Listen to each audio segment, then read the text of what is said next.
Boa noite. Estamos começando mais uma live. Estamos esperando só a Sami entrar para a gente começar a nossa conversa de hoje.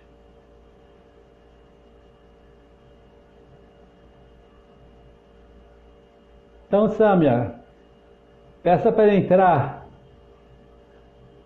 Estou esperando o seu convite para eu aceitar aqui.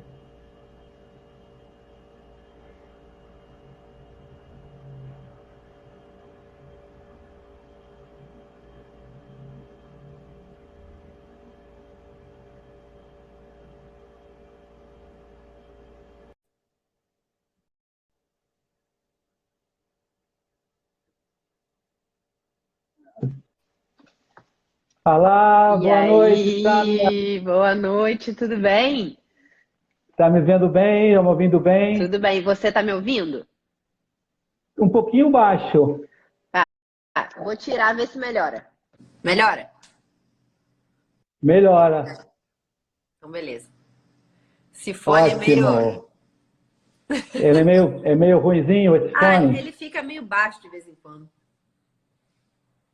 Agora, deixa fazer. Gostaria que você fizesse uma rápida apresentação, sabe? Porque, enfim, muitos dos meus seguidores Claro, não te conhecem, então, só para a gente se posicionar, depois eu também me apresento e a gente já entra direto no nosso tema, beleza. pode ser? Claro, pode ser. Então, me chamo Samia Marcili, eu tenho 6 filhos. Parece que esse é meu maior cartão de visita, né, João? Caramba! 6 meninos. E ultimamente os meninos ficam aqui em casa comigo 24 horas por dia, não sabemos até quando. E então é um pouco isso. Eu, desde que o meu mais velho nasceu, eu comecei a estudar sobre educação. No início, um pouco porque eu ficava em casa e eu falava, meu Deus do céu, eu achava que ia tirar de letra e começou a ficar difícil. E comecei a estudar sobre isso. E logo fiz um curso de orientação familiar. E depois que eu fiz o curso, eu fui convidada para ser moderadora desse curso de orientação familiar.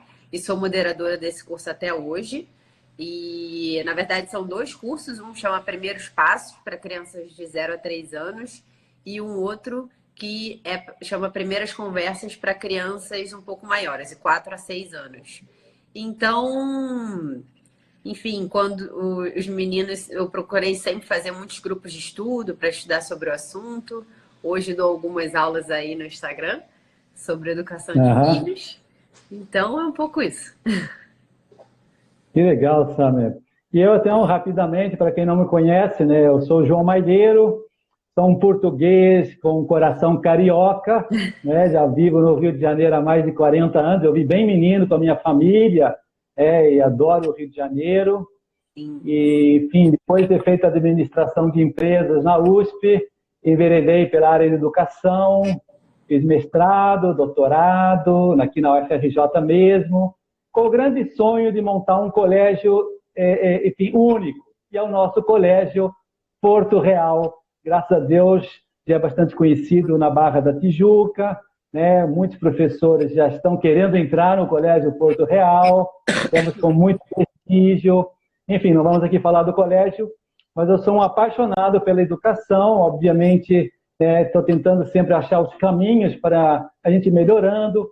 Acabei de lançar um curso do Brasil Paralelo, né, para quem não assistiu ainda, de 5 aulas, justamente sobre esse novo olhar que eu estou trazendo para a educação e que é o que representa o Colégio Porto Real hoje, né, na história da educação, um colégio bem diferenciado. Eu não vou aqui antecipar nada, porque não é o tema da nossa live, mas dentro desse colégio eu sou o diretor, não é? E também sou professor de virtudes, né? Está lá uma disciplina, né? Como ensinar virtudes para a criança na escola e na família, e sou professor também de religião. Então, nada como um tema que a gente vai abordar hoje que tem a ver com a minha especialidade, né? Afinal, como é que eu devo formar esses filhos na fé, um trabalho muito importante, E olha, Sâmia, cada vez mais eu noto essa importância por dois motivos. Primeiro porque eu vejo hoje o adolescente, chegando lá para os 12, 14 anos, cada vez mais indiferente para a religião, sabe? E às vezes as mães me procuram desesperadas. Ai, João, por favor, faz um milagre aí nas suas aulas para ver se o meu filho começa a gostar mais de religião, porque ele não quer nada. E eu falo, pois é, mas, minha senhora, a religião deve se ensinar muito mais cedo, como a gente vai discutir daqui a pouco. Então, minha senhora, se você não está vendo no seu filho uma fé que eu chamo vital, uma fé interiorizada, é para se preocupar mesmo, porque vai dar problema depois lá na frente. E um segundo motivo que eu acho importantíssimo para ensinar religião é isso, né? A gente percebe hoje uma crise de maturidade, não é verdade, Sâmia? Sim. As crianças estão ficando muito meninos e eu costumo dizer que essa imaturidade é uma mistura, por um lado, de falta de virtudes, que é a minha especialidade também. Os pais hoje não sabem como ensinar virtudes na família, não sabem nem o que é isso, né? Então, obviamente, as crianças vão ficando um pouco defasadas, né, para esse tema, enfim, da luta, do esforço, né, que amadurece a criança. E depois também porque a criança, de alguma maneira, ela vai se sentindo meio perdida. Afinal, quem eu sou? Para que eu vim a esse mundo? Essas questões estão ficando para trás, sabe? As questões que devem ser respondidas na aula de religião, justamente quando a criança tem 6 anos, 7 anos, quando eles começam a refletir sobre a vida. Então, o que a gente percebe é que essa falta de maturidade, em parte, tem a ver com essa falta de aprofundamento religioso. Eu sempre digo que a criança ela tem um corpo que há que ajudar, principalmente na educação infantil, tem uma alma que há que formá-la, e o papel das virtudes aí é decisivo para formar essa alma, mas a criança também é um espírito, sabe? É um espírito que se procura elevar, ela quer desenvolver essa parte espiritual, mas se não lhe dá um alimento sadio de religião, né, na hora certa, no momento certo, né, ela vai ficando anêmica, né, espiritualmente falando, e aí acaba não se encontrando. Sim. E, obviamente, toda a dificuldade que os pais depois me dizem, não consigo ensinar a religião para eles, eu falo, olha, é porque você não alimentou o espírito do seu filho, né? Através de religião, através de aulas, mas também através da própria vida, que é o que a gente vai falar hoje, não é? Sim. Então, eu gostaria de saber, você que tem tanta experiência com 6 filhos, de formar esses filhos maravilhosos que eu tanto conheço e adoro seus filhos, diga-se de passagem, né? Então, eu queria que você me passasse um pouco a sua experiência. Como é que foi esse formar os seus filhos? A partir de que idade você acha que ele deve começar a infundir a fé nos filhos? A partir de que idade você começou a rezar com o Itinho, como carinhosamente nós chamamos ele? Sim. Então, João, sabe uma coisa que o pessoal sempre tem dúvida? Que é, puxa vida, será que eu tenho que ensinar religião para o meu filho? Ou quando ele crescer, ele precisa decidir a religião que ele vai ter? Né? Que no fim, a gente pode ser livre em várias coisas na vida e a gente tem que exercer a nossa liberdade. E as pessoas têm muitas dúvidas se elas devem impor isso aos filhos ou não, né? Eu já vou explicar por que eu estou começando por aí, né? Tá. E muitas vezes eu falo, não só sobre esse tema da minha religião, sobre vários temas, que os pais têm muito medo, muitas vezes, da influência que as crianças vão ter fora de casa, né? E eu sempre falo que, assim, é claro que a gente tem que ter alguma cautela, né? Mas se a gente preenche as lacunas na educação dos nossos filhos, essas influências elas vão ser menores, né? E os pais, eles se preocupam muito com a questão física, com a questão intelectual, né? O que meu filho vai aprender matemática, português, história, geografia, né? E esquecem de uma parte importante que a gente precisa educar dos nossos filhos, que é a vontade, né? E dentro da vontade está aí o aspecto transcendente, né? Porque justamente a vontade e a inteligência é o que diferencia a gente dos animais, né? A parte física é uma parte que, assim, tudo bem, óbvio que a gente tem que estimular, né? Tem pessoas que têm mais aptidão e se você estimula, elas ficam melhores ainda, né? Mas mais do que essa parte física e essa parte intelectual, a gente precisa ver que os nossos filhos, eles têm uma abertura para a transcendência. Não os nossos filhos, o ser humano é assim. Isso que você falou. Exatamente. O ser humano, ele precisa, ele é um ser religioso, no sentido dele, todas as culturas que existem, né? Todo ser humano, ele pode estar no lugar mais afastado de civilização, ele sempre tenta se conectar com o transcendente, né? Então, a religiosidade, ela permeia a história humana. Não é uma invenção. O ser humano, ele era um ser religioso no sentido de que ele procura a resposta para muitas questões. Da onde eu vim, para onde eu vou, o que vai acontecer comigo, tem sentido essa vida, não tem sentido, essa vida acaba, essa vida não acaba, né? A gente vê muitos adultos com essas questões, né? E que muitas vezes são questões pueris e que poderiam ser respondidas quando os adultos são pequenos, as crianças, os adultos são crianças, né? E a gente, quanto pais, em vez de a gente responder, muitas vezes a gente fica com medo de responder, porque muitas vezes a gente nem sabe responder, né? Então, a gente fica naquela, né? Eu respondo, não respondo. Ou, o pessoal fica, essas perguntas são muito difíceis, da onde vêm os bebês? Ou não sei o quê. Essas são perguntas, na verdade, perguntas religiosas. Da onde vem um bebê? Ele está querendo saber de onde eu vim. Como eu vim parar aqui? Por que eu estou nessa família? É o espírito, é a alma do ser humano, né? E que a gente não pode abafar, a gente não pode fingir que não existe. A gente precisa dar respostas, a gente precisa conversar. Isso é um ponto. E outro ponto, muitas vezes, é que a gente abafa os nossos filhos com tantos afazeres, João, que a gente não deixa que o ser humano tenha um pouco de calma e recolhimento, a criança mesmo, para que ela se coloque essas questões.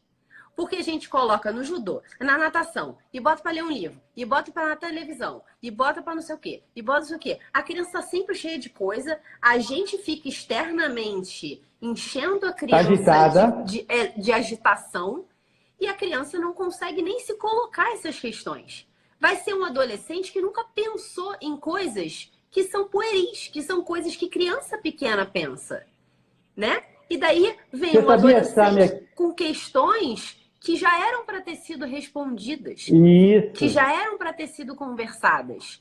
Então, às vezes eu falo, gente, tira as crianças de televisão, tira as crianças... Por que tem que ficar levando criança para o teatro, agora para bicicleta? Deixa a criança calma. Enquanto ela está brincando com o Lego, enquanto ela está fazendo qualquer coisa, ela está matutando e ela está digerindo as coisas que vocês conversaram, as histórias que ela leu. E daí vem as perguntas, mãe, mas por quê? Mãe, é estranho. Mãe, não sei o quê. E a gente precisa estar ali para responder essas perguntas iniciais, que são perguntas que vão permitir que a gente converse sobre temas importantes. Que esses temas precisam ser abertos na família. Essas são as lacunas que eu digo que a gente precisa preencher. E que a gente não preenche porque a gente finge que ela não existe, ou então que a gente não deixa que elas aflorem, porque a gente enfia coisa dos nossos filhos o tempo todo, né? Então, ou então, às vezes, também porque falta um pouco de valor nisso na própria família. Ou a família nem sabe responder. Coitados, às vezes os pais mesmo não têm essa formação e ficam na dúvida e preferem jogar para escanteio essas perguntas. Deixa que o professor deixa mais para frente, ou então deixa que o professor de religião responde, né? Ou sei lá, a gente foge disso. Então é isso que você falou, né? Se uma criança de 14 anos não tem o espírito alimentado, não adianta você vir com um monte de tentar colocar doutrina na cabeça dela, porque aquilo não vai ter lugar de encaixe. Ela não vai, ela vai ficar... Nem ela sabe aonde enfiar aquilo. Vão ser só informações externas, né? E a religião é algo, o sentido da vida, para onde a gente vai, para onde a gente veio, qual é o sentido do sofrimento, né? Qual é o sentido de coisas que acontecem e a gente não tem controle, como, por exemplo, o coronavírus? Isso são questões que precisam ser respondidas em casa, que a gente precisa conversar com os nossos filhos.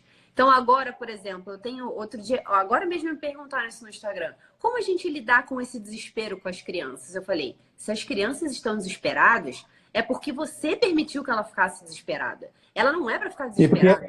porque a mãe está Porque a desesperada. mãe está desesperada, ou então porque a televisão fica ligada 24 horas por dia com informações e a criança começa a ficar desesperada. Ela vê, gente, todo mundo desesperado, ninguém vai pra rua, ninguém vai não sei o quê. Não pode fazer isso. Como é que você desespera uma criança? Né? Chega a ser quase um crime você deixar uma criança desesperada. Não, você que tem que ter a estabilidade afetiva para a criança, né? E daí explicar para ela com sentido religioso, né? No sentido assim, transcendente, no sentido de calma, no sentido vamos viver cada dia abaixo do seu cuidado, vamos, obviamente, nos preocupar com os outros, mas não adianta a gente se desesperar com um amanhã que a gente nem sabe se vai chegar. Calma, né? Vamos com calma. Então, é o tipo de conversa que a gente precisa ter em casa com os nossos filhos, né? E aí você essa conversa é aula de religião já, que os pais têm que entender que a aula de religião é isso. Exato. É explicar as questões fundamentais da existência humana. Exatamente. Porque não tem sentido você explicar um sacramento se a criança não tem nem noção do que é a vida. Ela não sabe de onde ela vive, onde ela vive. É assim, é você tentar incutir uma virtude que, na verdade, a virtude ela é para ser vivida.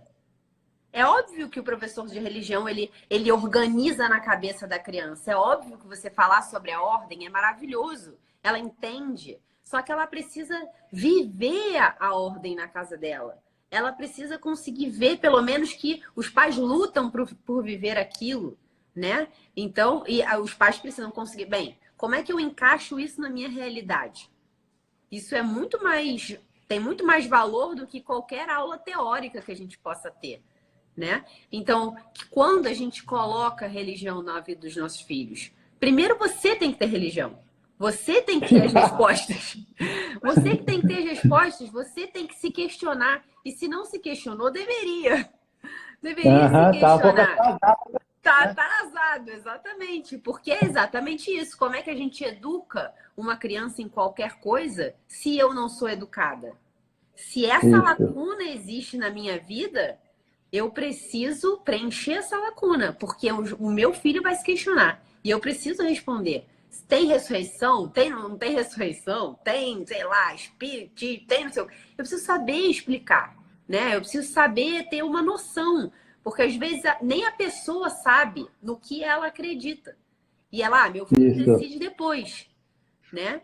Não, se você não preencher, pelo menos com essas perguntas fundamentais, tudo bem, você não tem uma religião, você não sabe qual é a religião, mas essas perguntas fundamentais você não pode deixar o seu filho sem resposta. Porque isso traz uma confiança de relação pai-filho maravilhosa.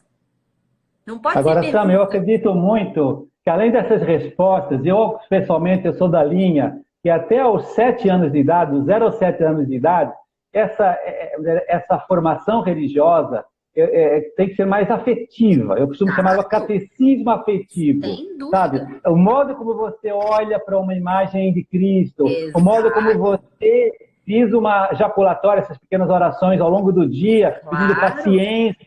Uma vez que você está irritado e você usa a religião como um meio, como um recurso, então os filhos vão se imbuindo, como a minha mãe recorre a alguém que eu não estou vendo ainda, mas que ela tem uma força que vem do alto, que mantém calma.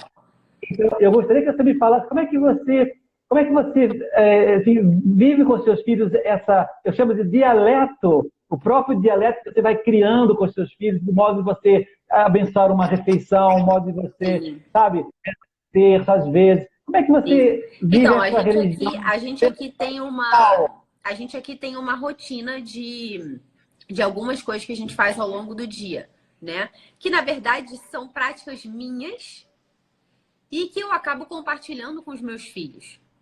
Não é uma coisa externa, é algo que eu já faço e que eu aproveito para ensinar para eles, né? Então, por exemplo, ao acordar, a gente oferece o dia, a gente reza uma oraçãozinha à Nossa Senhora. Então, muitas vezes os meninos não acordam na mesma hora, então a gente não consegue fazer a mesma hora, né? Então eu pergunto para eles, agora que eles já estão maiores, eu pergunto, já falaram com Nossa Senhora? E aí eles, sim. Aí, às vezes eles falam, sim. Às vezes eles falam, não. E daí param na hora e aí fazem a oração, né? E os pequenos ficam olhando os maiores fazerem. Como eu já tenho filhos mais velhos, nem eu preciso muitas vezes fazer. Os mais velhos já ensinam os menores. O que Já faz são com que os eles professores de religião. eles já aprendem muito melhor do que se eu estivesse ensinando. Então a gente faz isso pela manhã. Eles me veem eu fazendo a minha oração pessoal de manhã. Então eu falo para eles que a mamãe não pode falar, porque a mamãe está falando com Deus naquele momento. Então Que bonito. eles veem aquela prática acontecer, né? Na hora do meio-dia, a gente reza o Ângelo juntos, né? Então, é uma oração Nossa Senhora famosa. Uma oração Nossa Senhora, a gente reza o Ângelo juntos. A gente, 6 horas, 6h30, a gente reza o terço juntos, né? Em família. Os menores ficam por ali também. É claro que são os maiores que rezam mais, né? Eu comecei Na verdade, eu sempre rezei o terço perto deles.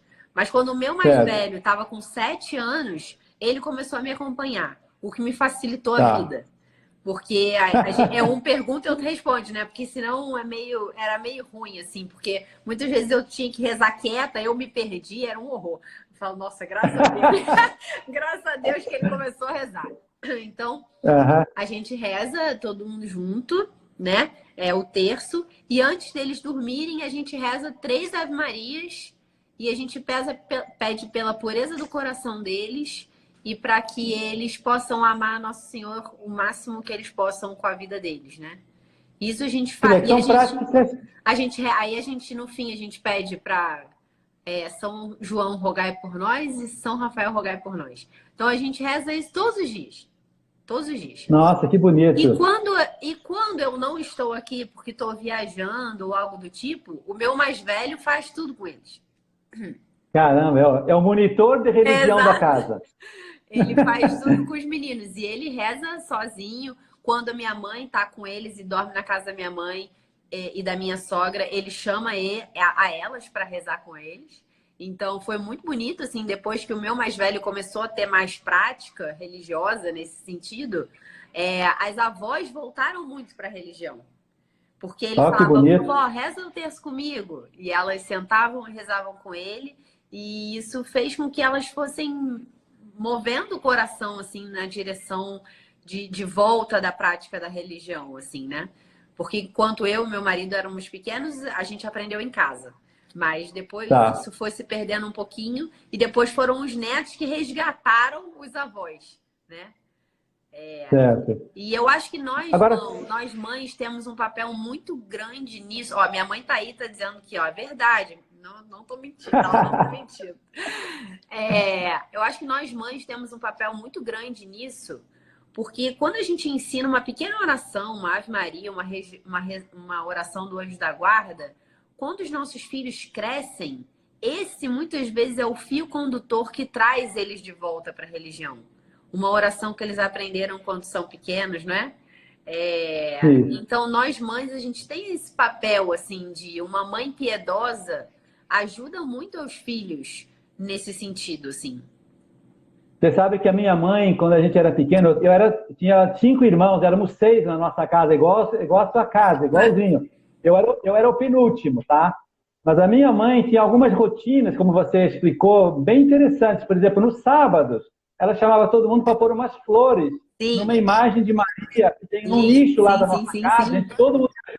E era a rotina das flores do sábado. Sim, então, a gente tinha isso. Eu morava num outro apartamento e tinha uma... Como é que é o nome disso? Uma feira que vendia flores. Então, essa rotina, a gente fazia isso sempre, porque a gente ia lá, comprava as flores e botava. Daí eu me mudei, não tenho mais a floricultura perto da minha casa, né? Mas os meninos, com muita frequência, a gente vai ao parquinho, eles pegam uma flor e a gente bota para Nossa Senhora. Então, sempre tem uma florzinha para Nossa Senhora ali, mas acaba que a gente perdeu um pouco isso do dia do sábado, que a gente também tinha isso. Porque isso é uma coisa muito importante e marca muito. Sim? Oi?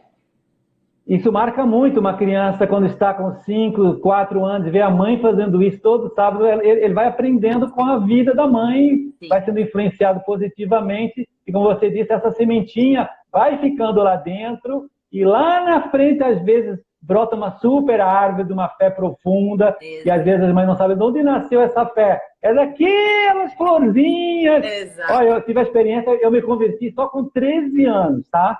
13 anos eu comecei a levar a sério a religião. Tal. Até então eu não queria nada de religião, como qualquer adolescente hoje. Sim. Mas eu sempre dizia depois para a minha mãe, mãe, mas a senhora foi a culpada disso, porque eu sempre vi vivendo uma religião sincera, profunda, mas também nunca me obrigando muito. Então eu queria que você também me falasse um pouco disso. Quando é que a gente deve obrigar ou não deve obrigar? Porque tem mães que falam assim para mim, João, eu não levo meus filhos na missa ainda. Eu acho que é melhor ficarem com a avó, ficarem com a empregada. Eu só levo a partir dos 7 anos, quando já estão se preparando para a primeira comunhão. Eu sei que o Itinho fez a primeira comunhão com 7 anos, foi sensacional e tudo mais. Eu também fiz com 7 anos. Né? Infelizmente, hoje as paróquias só permitem fazer com 10 anos, mas enfim, são as leis do bispo, que a gente não tem que questionar muito. Sim. Mas eu queria só que você me dissesse, você acha que uma mãe deve levar mesmo as crianças, mesmo que elas não queiram ir, mãe, não quero ir à missa porque eu não gosto e tal,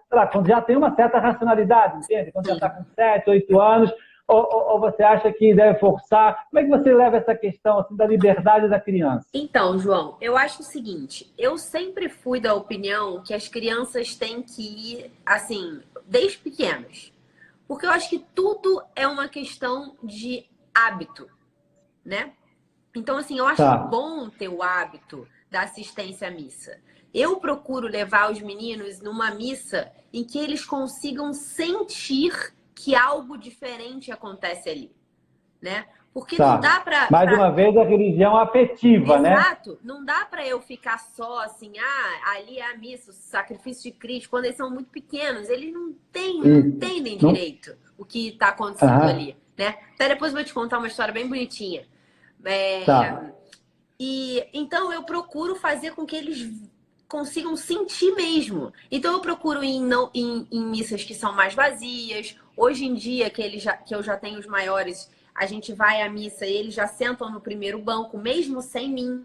Eu fico lá atrás com os pequenos. Ótimo. E os mais velhos ficam lá na frente. E assistem a missa sozinhos lá na frente, né? Nossa, sensacional. Nem sempre eu consigo ficar, porque atrapalha os pequenos, né? Os pequenos acabam atrapalhando as pessoas, então eu vou lá para trás.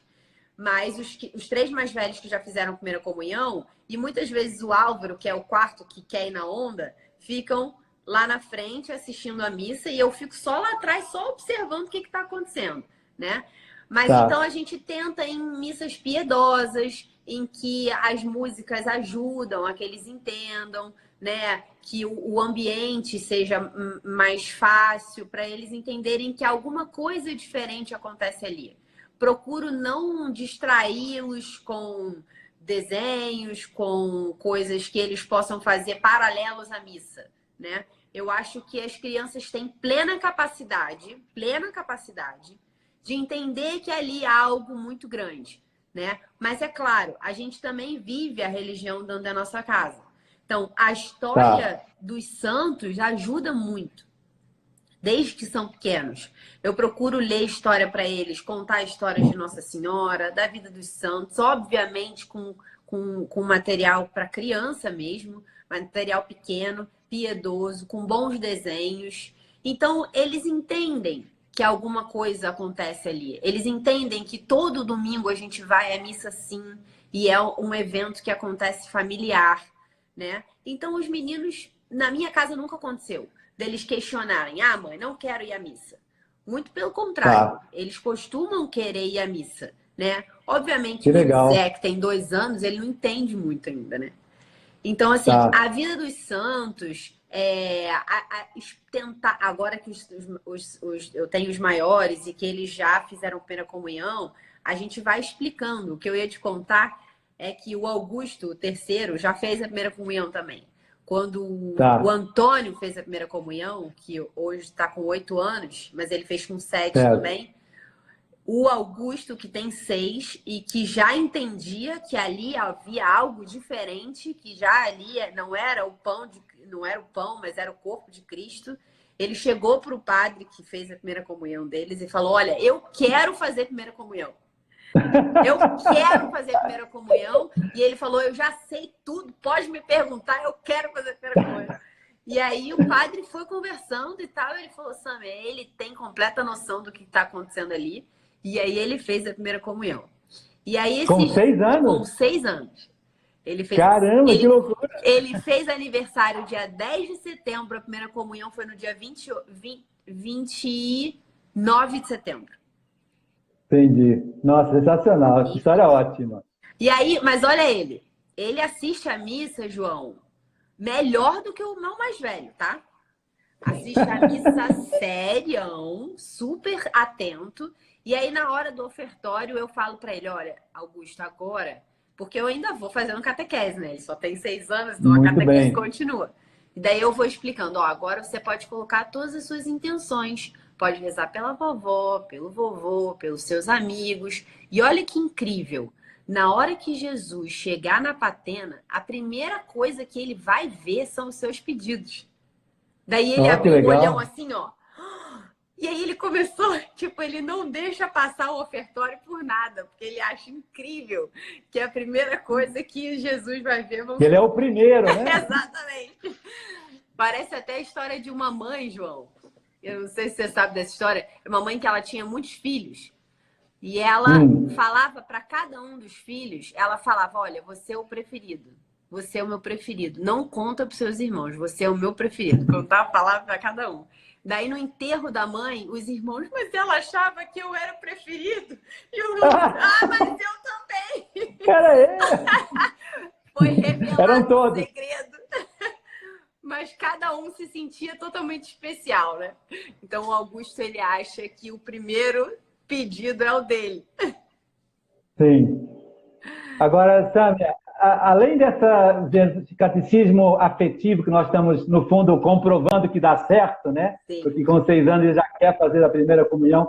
Mas eu também acho que a pessoa vai ficando mais velha, já que a gente está aqui numa live que não é só para crianças de 0 a 6, mas vamos pensar até a adolescência, né? Sim. Existe também uma necessidade de investir depois, já quando chegam aos 8, 10, 12 anos, investir um pouco numa literatura mais apropriada, né? Uma coisa mais profunda, não assim, uma coisa muito complicada, mas eu sei que existem vários livros que você utiliza também em casa, já com o Itinho, que já tem 10 anos, e, enfim, você conhece outros livros.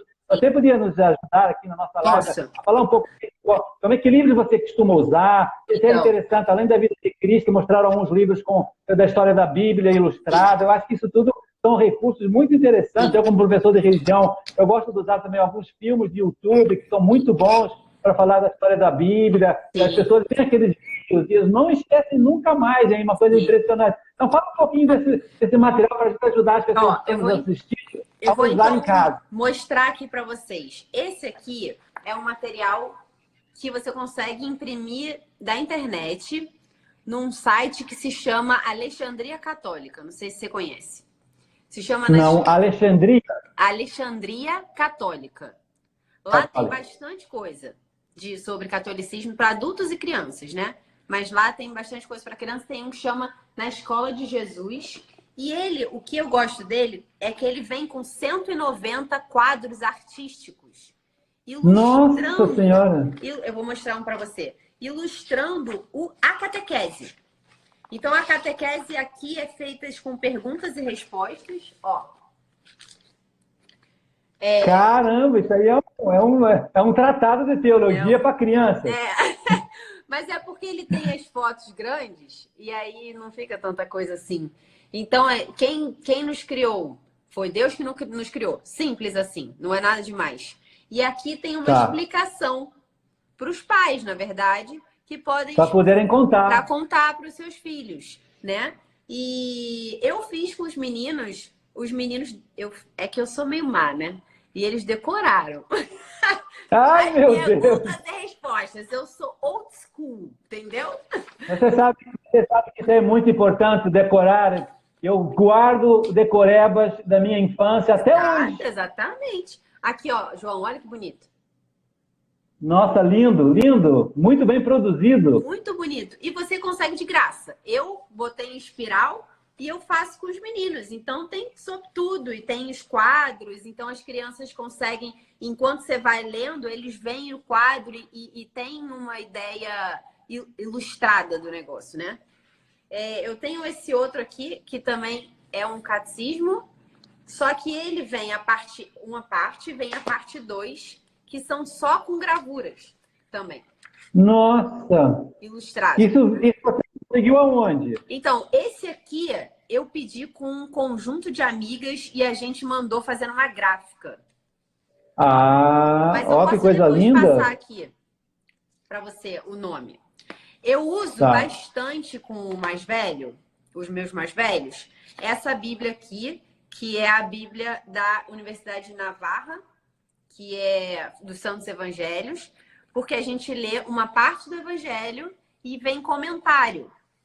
Então, Isso é espetacular. Eu tenho esse livro em casa também. Se você consegue explicar, é bem legal, assim, para os mais velhos, 12, 13, 14 anos. Poder entender uma parábola, entender ele faz um contexto, os milagres de Cristo. Exato, ele faz um contexto histórico. Então é bem interessante para a criança ir adquirindo cultura mesmo, né? Porque a Bíblia é cultura também, né? Então, Sim. Isso aqui é bem legal e você pode gastar pouquinho tempo com isso. Ler um pedacinho do Evangelho e ler com ele. Você vai aprender e ele também.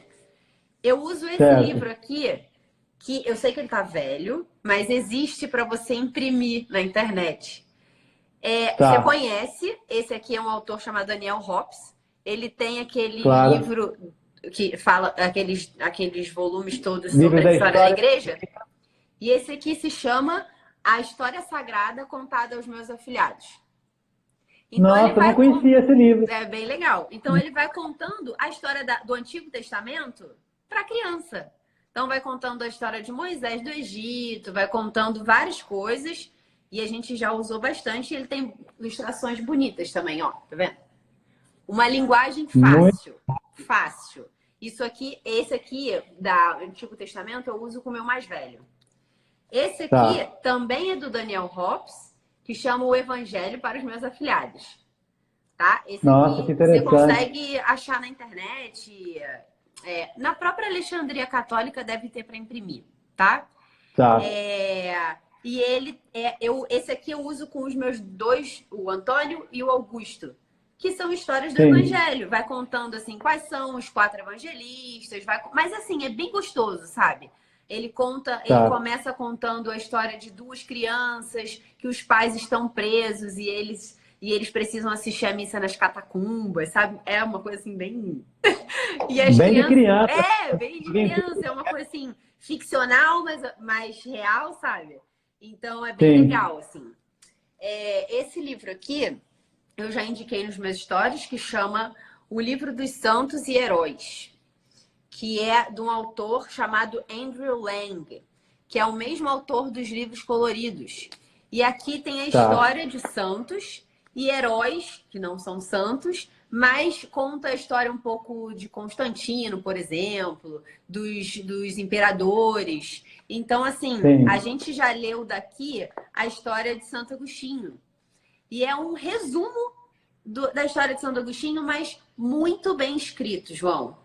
E foi bem legal que quando a gente leu, o meu mais velho falou: mãe, eu sou Santo Agostinho, mãe. Porque ele vai contando as dificuldades. Ele falou, porque ele conta, eu achei bem legal, ele vai contando as dificuldades de Santo Agostinho. Os pecados de Santo Agostinho antes dele ser quem ele era. Dele se converter. Então a criança fala: bem, eu também tenho essas inclinações e ele venceu essas inclinações. Então essas histórias dos santos são legais porque a criança, né, assim... É que nessas idades eles são muito concretos, ainda não conseguem abstrair. Eles têm exemplos reais. Isso, eles guardam muito mais do que grandes explicações teológicas. Exatamente. E fica uma chatice, né? Exatamente. E esse aqui, você conhece, né? É o Livro das Virtudes. Que aqui tem muito assim as histórias do Antigo Testamento, mas contado como história mesmo, né? A história das parábolas também como história. Então é bem interessante para a criança ter cultura geral, né, João? E cultura religiosa nesse sentido. Porque, na verdade, a Bíblia nada mais é do que a história do homem. No sentido das suas dificuldades, das conquistas, das suas más inclinações, de como ele viveu aquilo da melhor forma. Então, essas histórias, mesmo para quem não é católico, né, são histórias que você precisa ter noção, porque são arquétipos humanos, de como o ser humano lida com as coisas. Então, e quais são as soluções? Exato, se você está perdido, se você não sabe o que fazer, não sei qual é a religião, tá bom. Ensina essas coisas para os seus filhos, porque você vai aprender como que você pode reagir às suas más inclinações e vai dar material para o seu filho saber o que fazer quando ele for um adolescente. Lembra daquela história? Lembra como ele conseguiu resolver aquele ponto? Lembra que para ele também foi difícil? Então a gente precisa dar um repertório para os nossos filhos, né? Que não tem problema que seja um repertório religioso. É até bom que o adolescente tenha esse repertório para ele não ter preconceito com essas coisas. Não precisa ter preconceito. Sim. Isso é a vida real, entende? Então, assim, dar isso aos nossos filhos é uma grande coisa. Porque na hora que vier a catequese, pronto, já tem onde enfiar, assim, ele entende, né? Agora, sabe o que você está me fazendo pensar? E acho que todas as pessoas que estão nos ouvindo, elas devem estar pensando o mesmo que eu. É assim, poxa, Sâmia, mas você também dedica um tempão aos seus filhos, não é? Olha quanto tempo você precisa para fazer tudo isso, quanto tempo para ficar lendo um livro, quanto tempo... Queria saber se isso é tanto assim, não. Ou é mais uma impressão agora? Não, é uma impressão. Porque, na verdade, eu não... Imagina, se eu ficar fazendo isso aqui com os meus filhos o dia inteiro, eles vão odiar a religião, gente. Pois é, então, eu queria que você desse um pouco também esse time. Eu compilei tudo isso aqui para vocês verem. Mas, assim, essas são coisas que você não precisa... Você pode, por exemplo, usar o domingo para ler uma dessas coisas. Você não precisa fazer isso durante a semana. O domingo já... Uma coisa isolada. Exatamente, pode virar assim, o domingo a gente senta aqui e a gente vai ler uma história de vida dos santos ou alguma coisa da igreja, que você não precisa chamar os seus filhos assim, sabe? Ainda mais se é um adolescente, mas vamos ler aqui uma história juntos, sabe? Fica um momento em família gostoso. Isso se fazia muito antigamente, né, João? Quando tinha, na época pré-televisão, na época pré-rádio. Sim. As famílias se juntavam e liam livros. Então, assim, se você acaba tendo o hábito de leitura, você não precisa ler só coisa da vida dos santos. Você pode ler várias coisas, dentre elas a vida dos santos. E, inclusive, quando você lê outras coisas, você debate com os seus filhos. Hoje, por exemplo, isso aconteceu. A gente estava lendo um conto de Machado de Assis que chama O Espelho. E nesse conto, ele falava um parágrafo sobre a curiosidade. Estava falando sobre religião. E dali a gente consegue conversar sobre várias coisas. Então, assim, o negócio é dar... João, a gente não gastou 10 minutos lendo sobre o conto do Machado de Assis.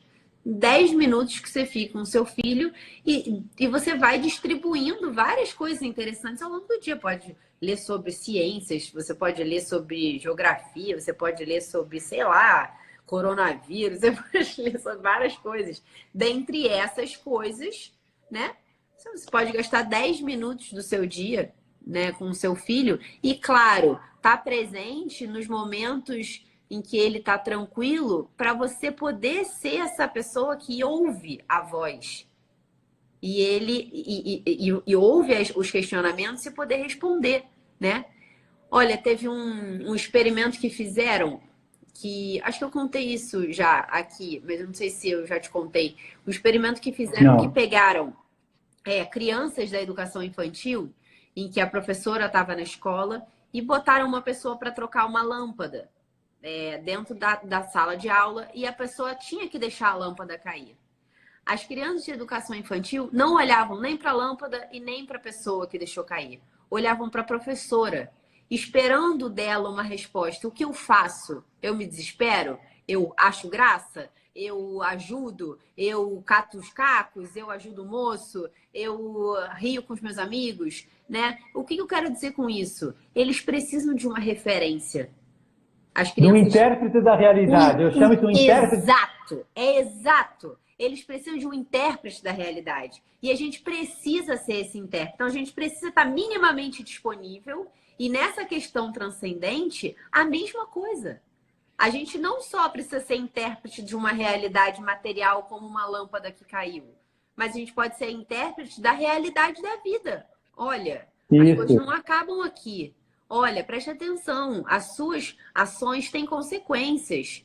Você tem mais inclinações, não tem problema, a gente vai lutar contra elas. Você pode lutar contra elas, você não vai perder sua naturalidade, né? Enfim, questões que você vai colocando e que a criança vai entendendo como que ela tem que agir, né? Muito bom, Sam. A gente tem que ir terminando, que já passamos do nosso tempo, mas eu queria que você me falasse de uma última questão. Posso levantar uma questão cabeluda? Claro, pode. É assim, né? Você mostrou uma realidade da sua família, graças a Deus, é maravilhosa. A minha família foi muito parecida à sua, somos muito agradecidos de vivermos numa família assim, concorda comigo? Sim. Porém, a gente vê muitas famílias hoje que têm dificuldade de fazer isso por falta de formação, por falta, enfim, de valorização mesmo desse tema, acham que isso ainda não é tão importante. Mas outra questão que eu tenho visto muito é os próprios colégios hoje são muito fracos nessa matéria, não é verdade? Sim. E acabam atrapalhando, às vezes, esse trabalho que a mãe faz em casa. Então, como é que uma família hoje, que está formando o seu filho na religião, como você está formando muito bem, como é que ela tem que agir quando vê numa escola, até mesmo católica, uma formação não tão boa, às vezes até nem muito católico? Como é que você vai defender a sua cria, vamos dizer assim? Como é que você faz isso? Sim. Então, primeiro que eu queria dizer é que nesse ponto, o pessoal que estuda no Porto Real tem um grande aliado, né?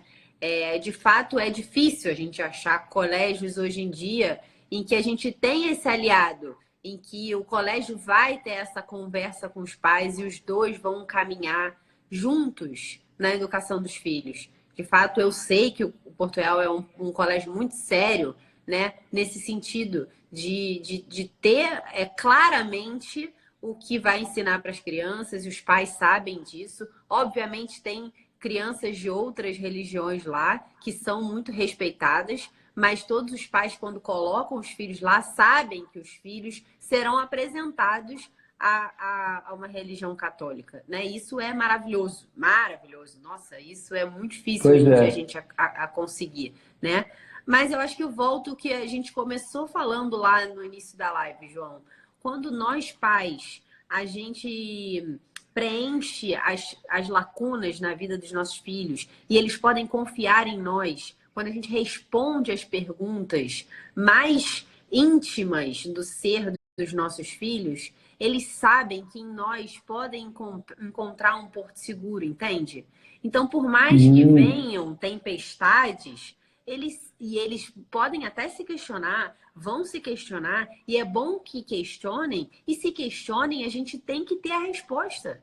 A gente tem que ter a resposta. Pensa por esse lado. O que você acha? Né? Vamos conversar. Não é você impor algo, não é você obrigar Isso, algo. eu queria que você chegasse. Não é você obrigar algo. Você, olha, meu filho, pensa se isso não tem todo um sentido, né? Pensa se... Por exemplo, a questão mesmo do pecado original. Olha para dentro de você. Eu não quero que você acredite no que eu estou dizendo.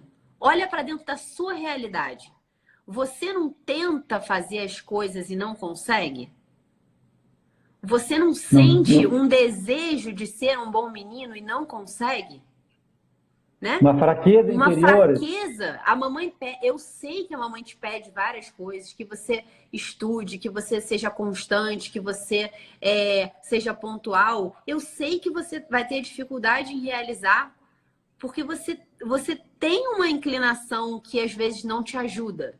Por isso que eu tô aqui tentando ajudar você a que vença isso. Então vamos junto criar o hábito. Então assim, você vive a religião com seu filho.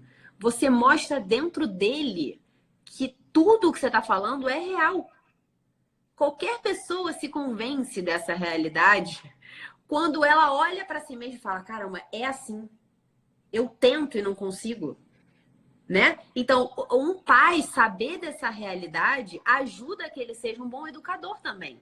Porque quantas mães se irritam, João? Eu tenho certeza que você recebe várias mães assim, se irritam com seus filhos porque eles não... Ah, meu filho, eu peço, ele não obedece. Eu falo, minha filha, olha só. Quantas vezes você já se colocou vários propósitos e você não conseguiu chegar ao fim? O seu filho só tem 4, 5 anos. Ele tem uma vontade muito mais débil que a sua. Se você não consegue, ele também vai ter dificuldade. Né?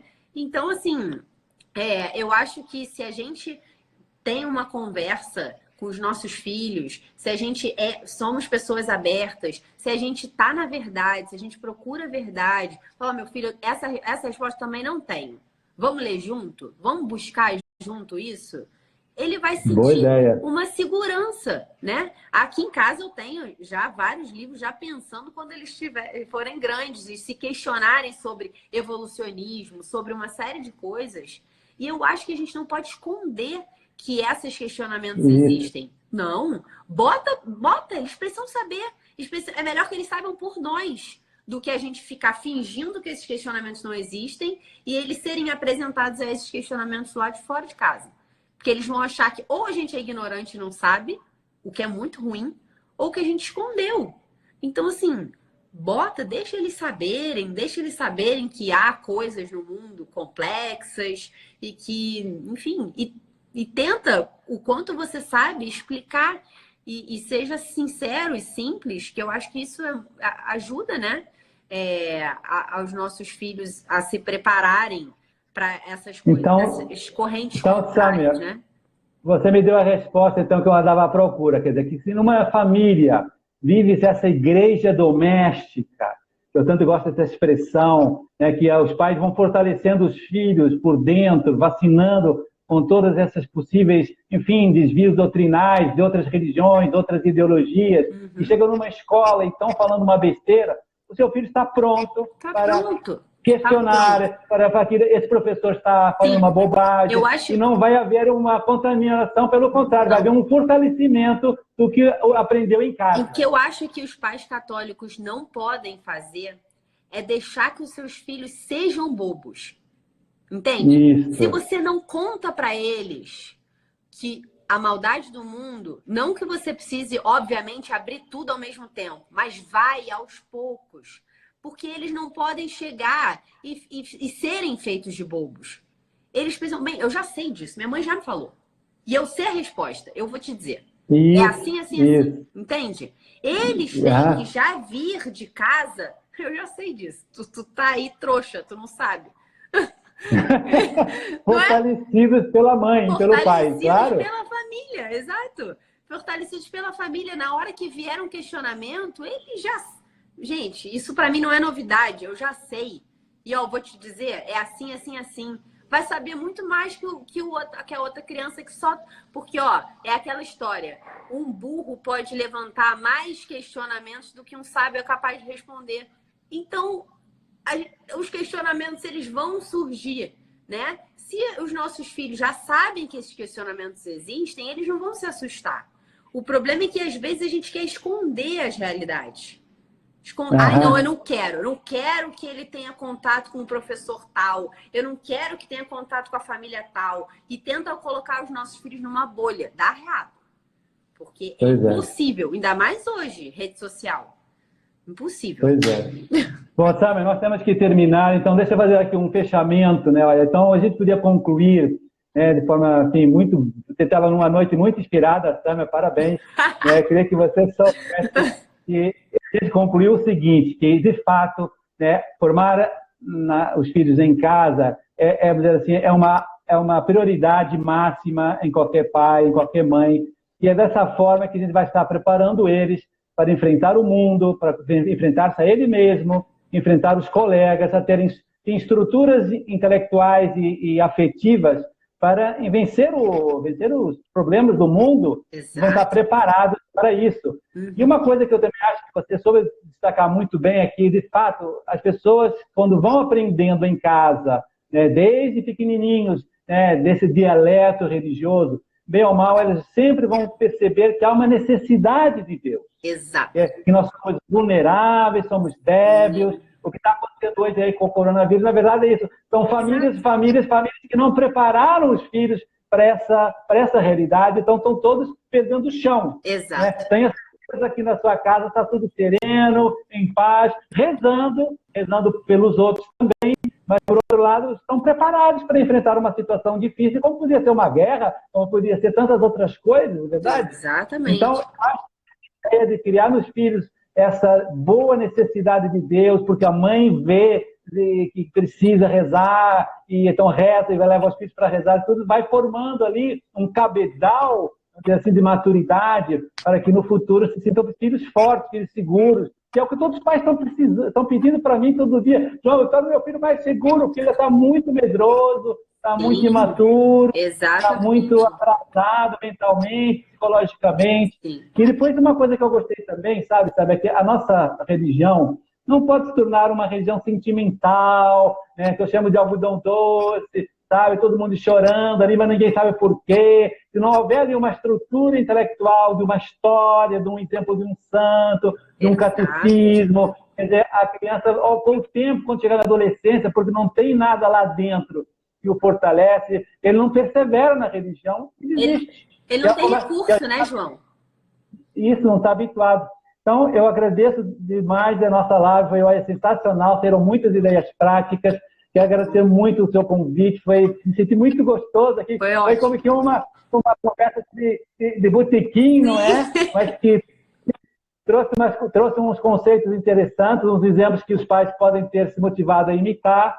Enfim, vamos continuar então com as nossas conversas futuramente. Agradeço de coração a sua presença, foi muito, muito legal. Estamos juntos, Sâmia, mais uma vez. Obrigada, João. Eu que agradeço, foi uma delícia mesmo, foi ótimo. Muito obrigada. Um abração grande a você e dá um abraço a todos os seus filhos, que eu os adoro. Sim, obrigada, tá, viu? Um beijo. Tchau. Tchau, João. Tchau, um abração. Outro. Tchau, boa noite.